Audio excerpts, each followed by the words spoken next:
Olá pessoal, tudo jóia? Aqui quem fala é o Igor e o objetivo desse curso é ser um curso rápido, dividido em algumas aulas que a gente vai tratar de orientação a objeto, trazendo tanto aspectos teóricos de compreensão dos conceitos quanto alguns aspectos práticos. E a ideia é que sempre a gente apresente o conceito e depois vá codificar. Os exemplos serão sempre na linguagem de programação C#, mas os conteúdos, os conceitos que a gente vai estar aplicando, você pode utilizar para qualquer linguagem de programação orientada a objeto, ok? Outro ponto, se você ainda não está acostumado a programar, a primeira vez que você está tentando programar, eu sugiro bastante que antes de ingressar no curso de orientação a objeto, você conheça o conteúdo mais simples de programação em geral, ok? E aí eu recomendo que você procure um outro material introdutório de programação. Se você já está um pouco acostumado a programar, então esse aqui é um bom curso para você. Ainda que você esteja iniciando, mas você já viu alguma coisa de código, já aprendeu, por exemplo, a fazer um if, fazer um for, fazer um while, você já está pronto para fazer esse curso de orientação a objeto, ok? E agora, se você não conhece C#, não tem problema. É uma linguagem tranquila de utilizar. Se você já programou em outras linguagens, a adaptação é relativamente simples. Então, você pode fazer esse curso focando em orientação a objeto e só compreendendo os conceitos que eu vou dar e entendendo por alto o código em C#. Beleza? Então, sem mais delongas, passamos agora ao conteúdo. Primeiro ponto, gente. O que é orientação a objeto? Orientação a objeto é uma forma diferente de fazer a programação daquela mais tradicional que a gente vai chamar de procedural. Ok? A programação orientada a objeto, a gente diz que ela é um paradigma. O que é um paradigma? Um paradigma é um sistema de pensamento completo. Né? É uma forma de você enxergar o mundo, é uma forma de você encaixar conceitos teóricos e uma forma também de organizar a prática. Então, o paradigma é um conceito, uma abstração completa de alguma coisa. Para não ficar tão vago assim na hora da gente falar de paradigmas, eu vou dar um exemplo mais corriqueiro de paradigmas como sendo sistemas de pensamento. E aí eu vou dar um exemplo histórico, vou dar nem um exemplo de código para ficar um pouco menos abstrato. Há bastante tempo atrás, antes do nosso sistema econômico mundial ser o capitalismo, vigoravam outros sistemas. Vou dar um exemplo aqui do sistema feudal. A lógica feudal é completamente diferente da lógica que a gente tem hoje do capitalismo. E a mente da pessoa que fazia comércio naquela época funcionava de um jeito. Então, várias coisas que a gente tem de conceito de hoje não se aplicavam naquela época, mas com o passar do tempo houve uma ruptura, uma quebra de paradigma. Essa quebra de paradigma frequentemente é chamada de revolução, por exemplo, né? Uma ruptura com os padrões, com o sistema de pensamento anterior, e aí com o passar do tempo, aquele sistema que antes era feudal foi se adaptando para uma nova lógica que a gente chama hoje de capitalismo. E hoje, quando você pensa no mundo como um todo o seu pensamento ele é de alguma forma conceituado no capitalismo. Por quê? Porque ele é o sistema vigente.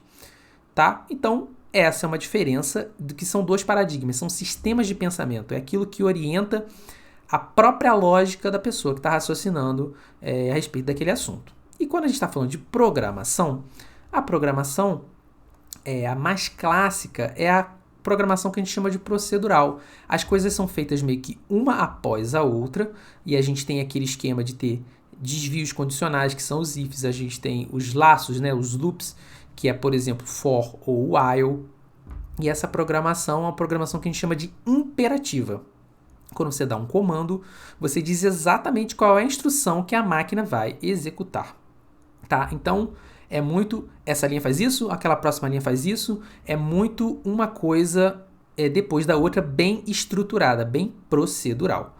E o paradigma orientado a objeto, ele se utiliza da programação por esse procedural. Então, tudo que você já aprendeu de programação procedural, que é lá o if, o else, for, while e etc., as próprias funções, vão ser apropriadas na orientação a objeto, só que expandidas com outros conceitos teóricos, outras abstrações que vão te permitir fazer mais com essa programação. Então, sua programação vai ficar mais flexível, as coisas são menos imperativas, no sentido de que você dá explicitamente um comando que vai ser executado exatamente daquela forma. Os comandos, o mesmo comando pode ser executado de maneiras diferentes, né? Que é uma coisa que a gente vai aprender ao longo do curso, como criar esses comportamentos múltiplos, ok? Então, a orientação a objeto vai nos dar uma possibilidade muito interessante na hora da gente programar. E por que programar orientado a objeto?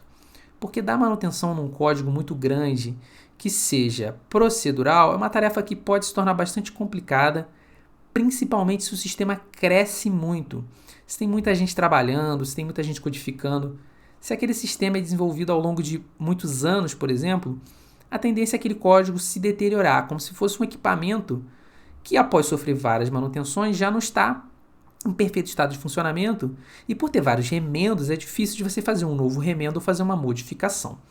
A ideia da orientação a objeto é dividir bem esse seu produto, é dividir bem esse seu mecanismo, de maneira que seja mais simples de fazer manutenção, que você consiga substituir partes sem afetar tudo, que a manutenção seja de uma maneira que, ao corrigir um comportamento de uma parte do sistema, você consiga organizar o seu sistema, o seu código, para que aquela alteração que você fez naquela parte consiga ser replicada de maneira satisfatória para outras partes do sistema. E aí a ideia, a principal é a seguinte: grosseiramente, o que a gente vai pensar sempre quando a gente está planejando orientação a objeto é reduzir copia e cola, é aumentar a reutilização de código.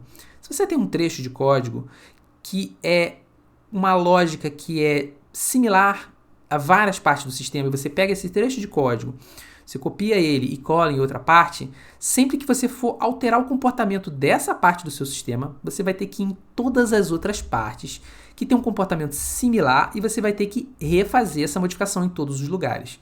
A tendência é não só isso ser mais trabalhoso, com isso criar mais bugs. Por quê? Porque você pode ocasionalmente se esquecer de trocar numa parte, ou uma parte pode ser trocada e a outra não, e criar uma inconsistência no seu sistema.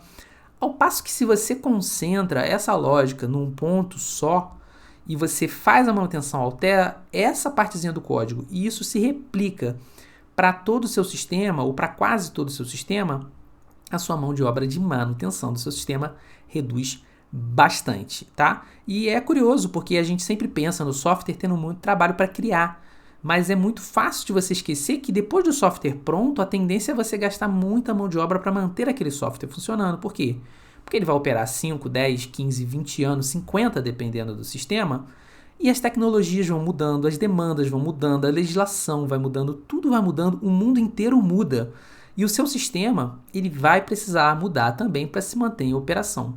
E aí, se você não planejar desde o início da criação do seu software, como você vai preparar ele para ele estar pronto para sofrer uma manutenção de uma maneira inteligente, de uma maneira prática, de uma maneira consistente, uma maneira que reduza mão de obra demais e bugs, você está, no fundo, garantindo a sobrevivência do seu software. Show?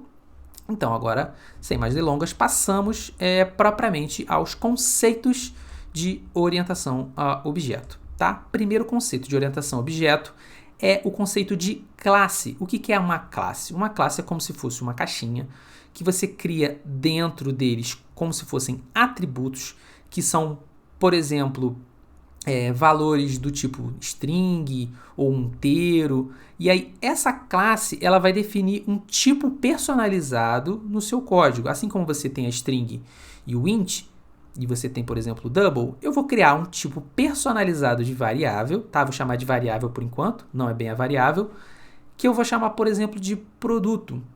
Então, eu vou criar o meu tipo, um tipo produto. O que vai ser o meu produto? O meu produto vai ter nome, meu produto vai ter preço. A princípio é isso. Então, o que é um produto?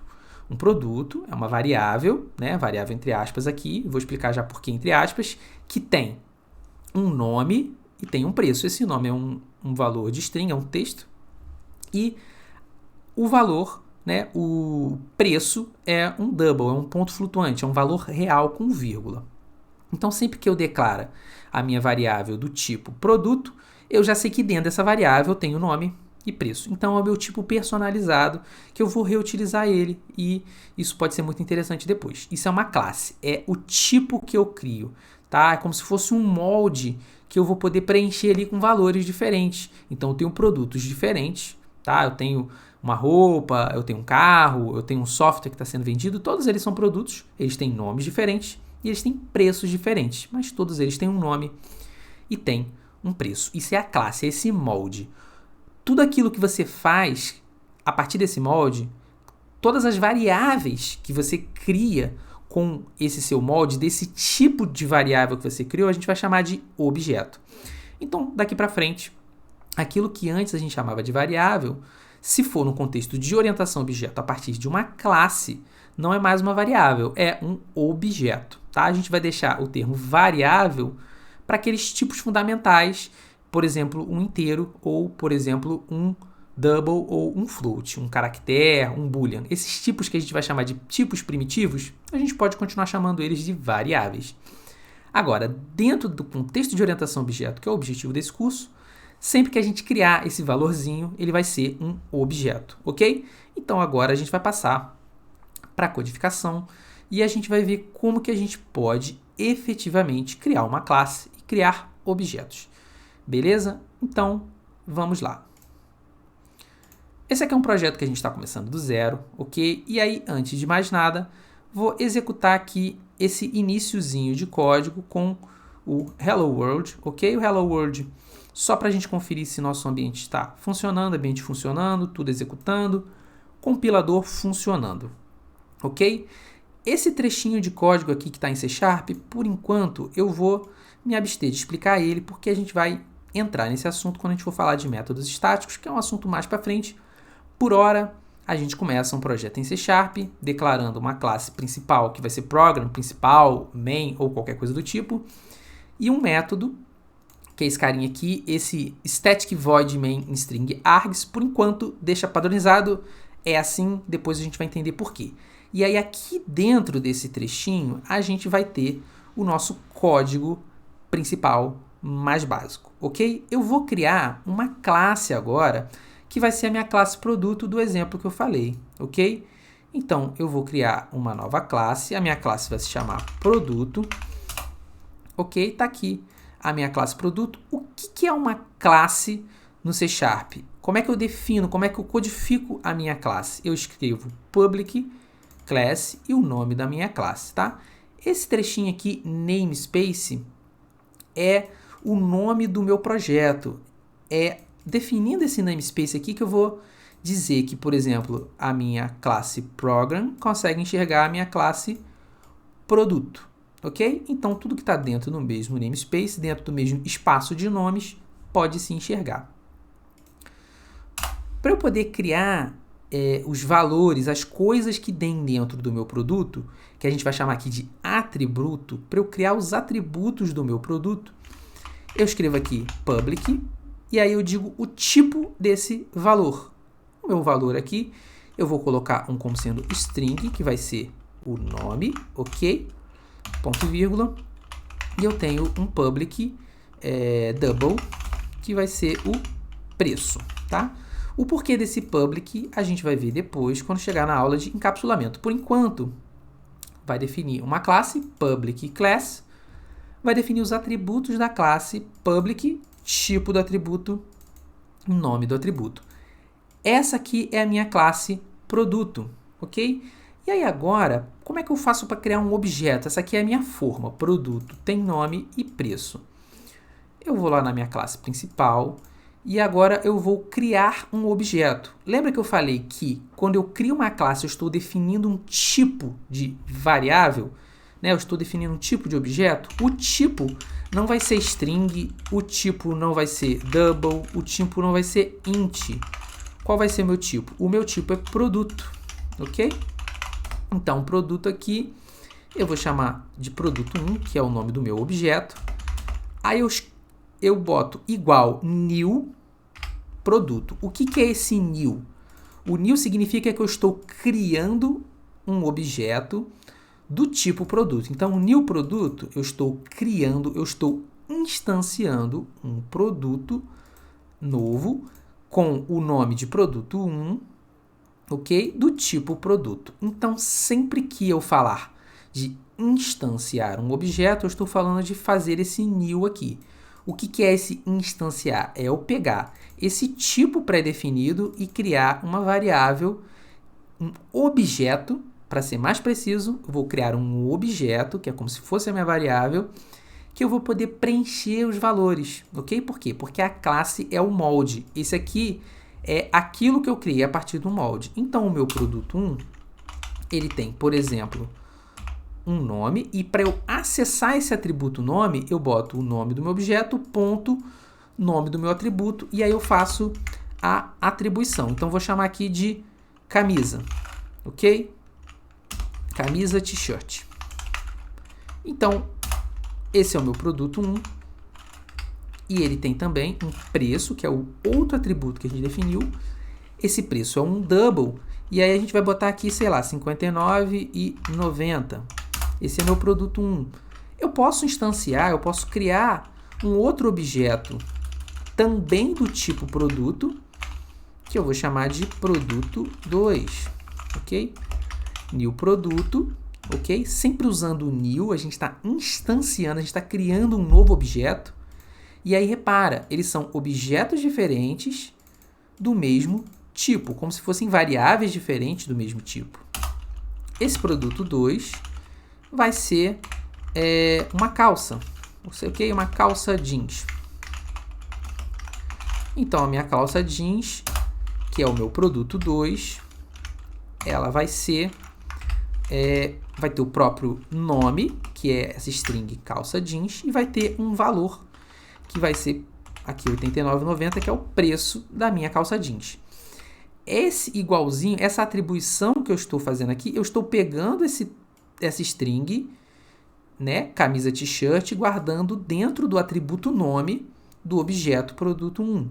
Então, atributo, eu sempre acesso nome do objeto, ponto, nome do atributo, e aí eu posso fazer atribuições. Além de fazer apenas a atribuição, eu posso fazer o contrário. Além de escrever dentro desse atributo, eu posso ler o valor desse atributo. E aí a gente vai fazer aqui uma escrita só para garantir que o valor está sendo armazenado corretamente, só para a gente conferir. Então, eu vou escrever aqui um texto que é nome do produto, ok? O nome do produto vai ser produto 1, ponto, nome, e eu vou fazer a mesma coisa para o preço, ok? Então, preço, produto 2, ponto, preço, tá? Esse esquema aqui do chavezinha 0 é a forma que você tem no C# de fazer a formatação de um valor na hora de fazer o console.writeLine. Então, isso aqui, esse zerinho aqui significa o parâmetro 0. Se eu tivesse outras coisas aqui, outros atributos, seria o 0, 1, o 2. Eu vou fazer prints separados, um com nome e outro com preço. Para fazer a formatação do double, para dizer quantas casas decimais eu quero, a gente vai fazer assim, olha, eu quero 2 casas decimais, é 0.00. Esse primeiro 0 é a posição do parâmetro, e o que está depois dos 2 pontos é o formato do meu parâmetro. Então, aqui como é o próprio string, não tem formato. Se fosse um inteiro, não teria formato. Se eu botar direto o double sem formato, ele vai preencher várias casas decimais, que não é interessante nesse caso, ok? E depois aqui do preço, eu vou botar um contrabarra N, porque eu quero que pule linha na hora de fazer a impressão do meu produto 2. Vou copiar esse carinha aqui e vou fazer a mesma coisa para o produto 2.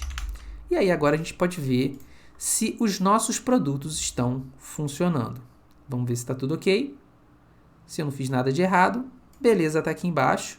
Executei, nome do primeiro produto, camisa t-shirt, preço R$ 59,90. O produto 2 é o quê? Calça jeans, nome, preço R$ 89,90. Então, repara, eu tenho objetos diferentes, ambos têm os mesmos atributos nome e preço, tanto o produto 1 quanto o produto 2 têm nome e preço, porém, o valor que eu armazenei no produto 1 é diferente do valor que eu armazenei no produto 2. Produto 1 é um objeto, é uma instância diferente de produto 2, que é outra instância, mas ambos são do tipo, são da classe produto. Então, esse é o conceito mais fundamental da orientação a objeto.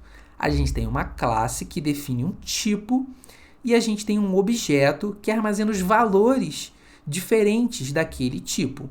E aí, cada objeto tem vários atributos que guardam vários valores diferentes. Na classe, todos têm disponível para ser preenchidos os mesmos atributos, só que em cada objeto esses atributos vão ter diferentes valores. Todos têm nome, todos têm preço, mas cada produto, cada objeto tem o seu nome e cada objeto tem seu preço. Bom, pessoal, é isso. A gente fez aqui a nossa introdução ao assunto de orientação objeto e agora você já sabe o que é orientação objeto, você já sabe o que é classe, você já sabe o que é objeto e você já sabe o que é um atributo, ok? Então, nossa próxima aula a gente segue falando sobre métodos. Até a próxima, pessoal!